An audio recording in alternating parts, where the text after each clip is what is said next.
2015, approximately 1,600 infants died of SIDS. For parents, caregivers, and medical professionals, SIDS is devastating, scary, sad, awful, life-changing for those affected by it.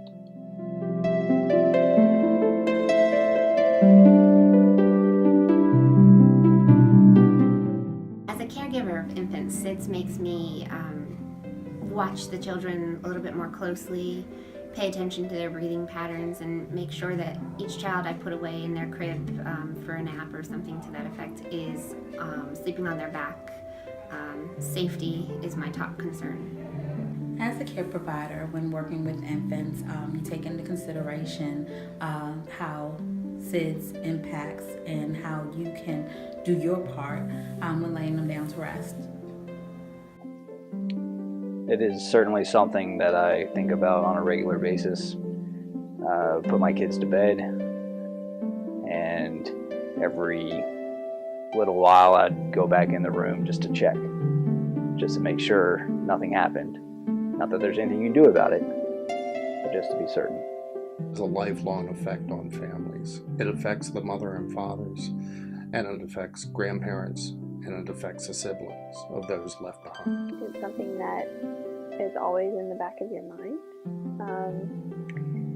We often think about that when we're putting her to sleep for naps or bedtime. We put her on her back and make sure she doesn't pass by.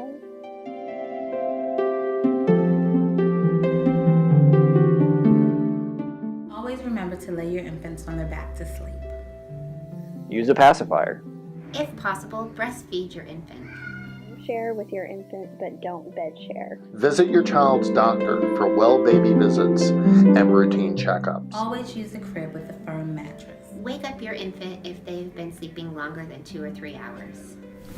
My name is Bill Green. I'm the Director of Technical Operations for the Crime Scene Investigation Division for Prince George's County, Maryland. Our crime scene investigators typically respond to deaths. Unfortunately, many of these involve small children. We will look at the scene and look at the investigation through the eye of science.